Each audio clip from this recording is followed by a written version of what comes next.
Yeah. Blackjack. Life is like a game of cards. It's not what you dealt, but how you play it. Yeah. Blackjack. To play each situation correctly. I remember they used to laugh at a brother. Yo, what up? What up, guys? Welcome back. It's your boy DELRAY Richardson, platinum songwriter, artist, StraightGameTV. And today I want to tell y'all an exclusive story about, it was a night in 1996. And on this particular night, I seen Tupac in Hollywood at two different places on the same night. And like I said, this is a very, very interesting story, because on the first place that we were at, I expected to see him, you know what I mean? But the second place that we went to, or that I seen him at when I got there, I didn't expect to see him. And so on this particular night, the first place was the Century Club. So we were at the Century Club. Century Club was popping. Like I said, for people who knew about the Century Club back in the early 90s, late 90s, it was the place to be. Like I said, it wasn't nothing to see Lakers, you know what I mean, ball players, actors, rappers, musicians, and so on and so forth.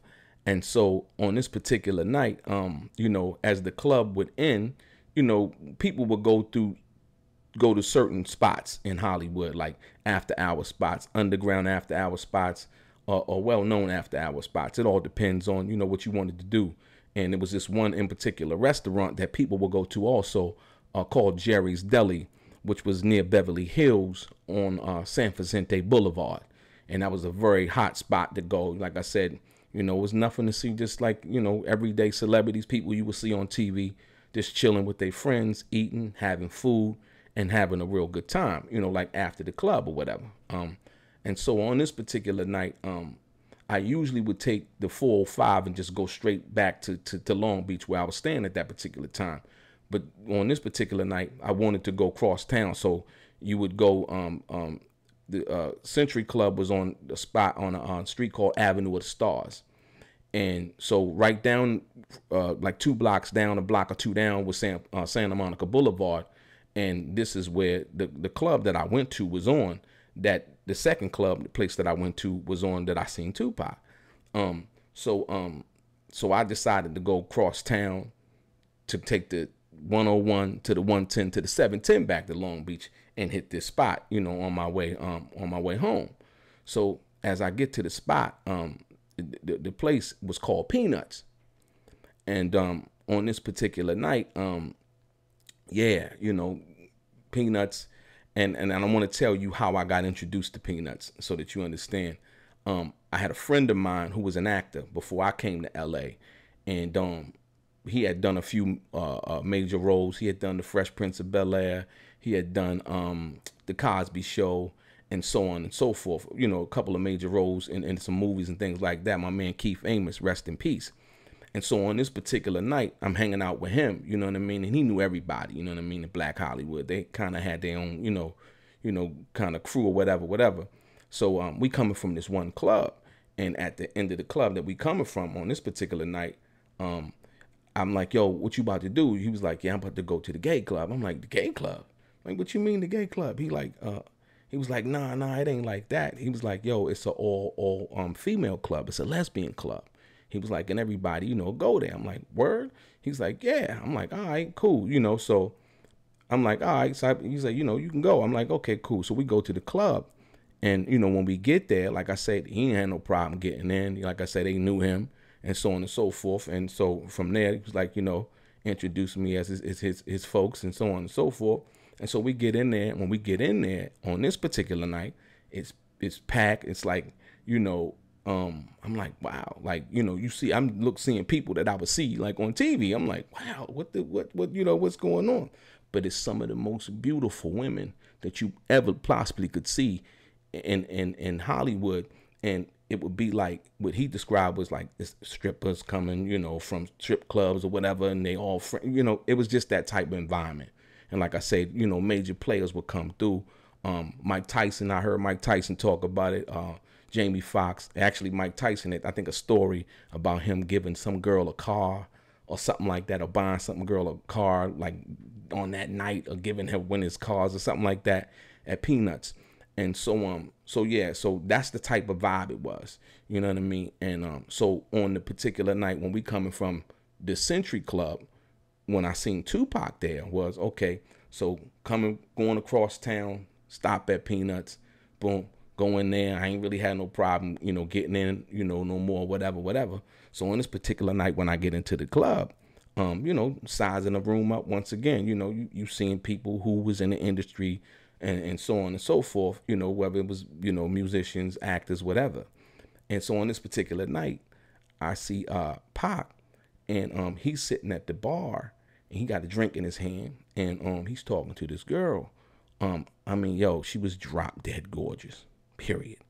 Bottom line, the type of chick that you would look at and say, yo, what is she doing in here? You know what I mean? Like, she beautiful. What is she doing in here?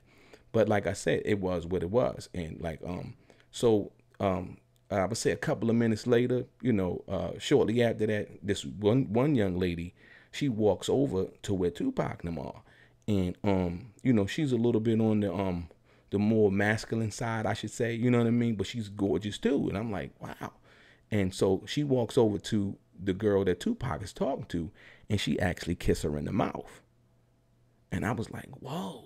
Like, you know, I'm thinking something about to happen. I'm thinking the girl trying to, you know, establish that to Tupac that, you know, this my girl or whatever. And so the girl that Tupac was talking to, whispered into the girl's ear that just kissed her. And then the other girl actually whispered back in her ear.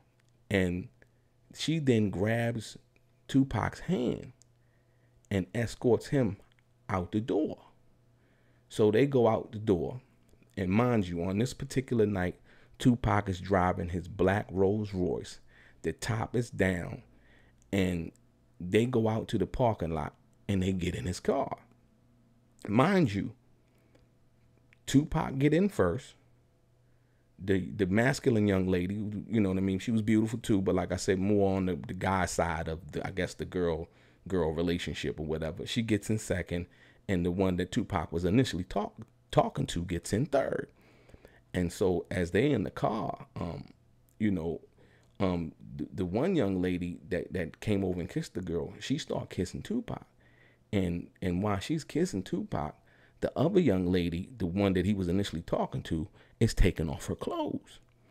And then the girl who's kissing Tupac starts to undo his button. And as she starts to undo his button, she then goes down on him and starts giving him head.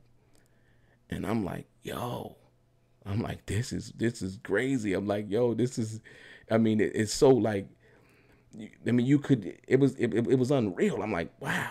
You know what I mean? Like, this shit is just some real player shit. Like, you know what I mean? Like, and so after she gives Tupac head, Tupac then, you know how you sitting in the back, so you got 3 people in the back seat, and, you know, somebody wants to scoot over. So the girl, she was in the middle, Tupac was on the end.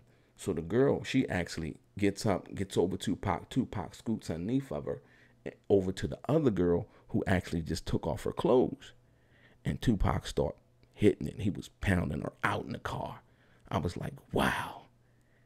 On Santa Monica Boulevard, 96, Peanuts, the nightclub. I'm like, wow. You know what I mean? And like I said, at this particular time, it was more after hours. It wasn't like the regular club night. Like I said, you know, you coming in, and so you couldn't really even, like I said, you couldn't even get in to Peanuts, you know, at this particular time if you didn't really know somebody. Like during the regular time, you might be able to try to slide in, but during that, if they didn't know you, you're not getting in. Period. Bottom line. And so yeah, Pac banging her out. It was like, man, Tupac was a monster. And the crazy part is, and so a little while longer, if you will, when Tupac did the song Toss It Up, he said something and to the effect of I'm pulled over, getting busy in the parking lot. Don't you like how I like you? Lick your lips and glide. Push my love inside, or something like that. He says that, right? So I'm not sure if he was talking about that night, but yeah. You know what I mean? That's how he got down. And like I said, that night in particular, for me, it was mind blowing, because the only thing I could think about was, yo, these girls would do anything, for celebrities. But it was Tupac, and it was Peanuts. And like I said, you would have had to be there to understand like what this was about. Like the early 90s, it was a little bit different than, what it is now. You know what I mean? And I tell that story to say this. So a couple of weeks ago, they put out, the Tupac estate put out some clothing that people thought was questionable in reference to supporting the LGBTQ community. And there was a lot of hoopla on the internet and through various platforms, some people basically questioning whether Tupac would have agreed to release those or agreed with that. And let me tell you, first and foremost, me personally, I don't know what he would have agreed with. You know what I mean? He's not here. And we 26, 27 years removed from his death. So like I say, me personally, I couldn't go there, and I won't try to depict or give you an opinion on whether I think he would have or wouldn't have. I don't know. But what I do know is he wasn't the type of person who would be scared to be in that environment. You know what I mean? Like I said, he knew what Peanuts was, I'm sure. And I knew what Peanuts was. And like I said, it was the player spot. You know what I mean? So I say that to say, a lot of times people want to superimpose what they believe or tell you what a person would have and wouldn't have done.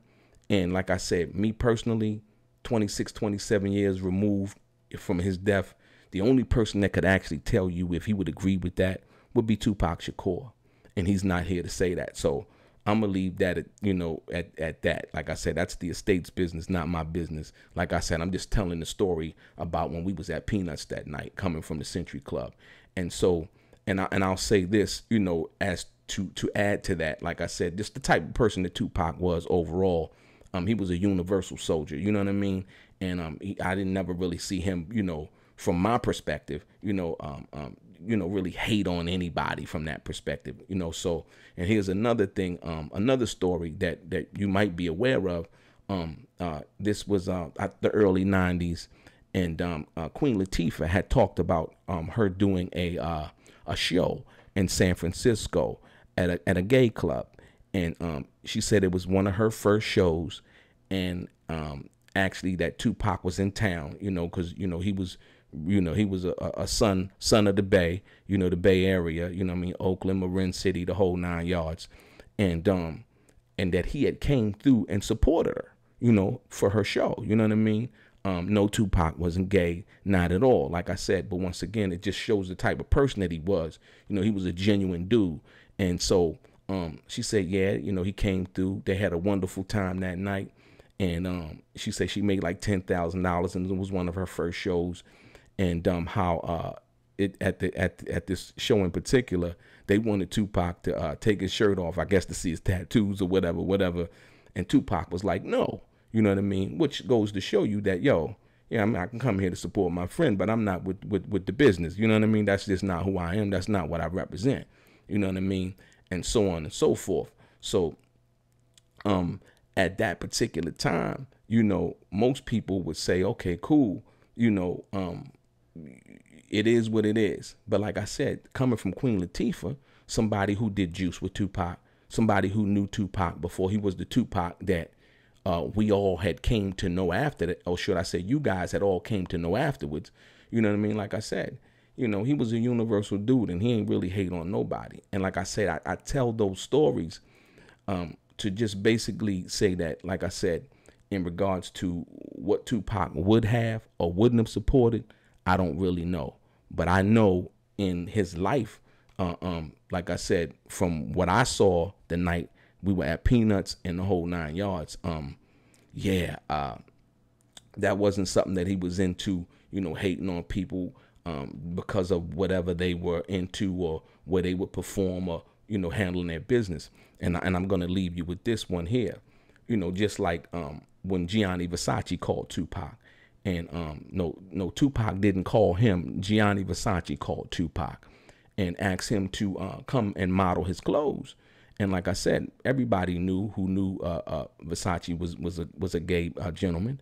And so at the end of the day, you know, Tupac went there, he handled his business, and I'm sure he knew that Versace was gay, but he didn't judge him and say, man, I ain't going over there, man. You know, he this, that, and the other. He was a professional. And like I said, Tupac was an actor and a rapper. And in Hollywood, you deal with people of all different backgrounds. That's just the way it is. But Tupac was the type of guy who could move in different circles and not really be a part of that circle. Because like I said, once again, he was handling his business and he was feeding his family. And so, like I said, at the end of the day, you know, those are just the situations in which I seen Tupac in real life settings, and not somebody's opinion who never met Tupac, didn't know Tupac, and didn't hang out with Tupac. Like I said, yo, your boy DELRAY, Straight Game TV, exclusive story coming from me. Real talk, your boy. Click like, click share, one love, and thanks for tuning in. Appreciate you.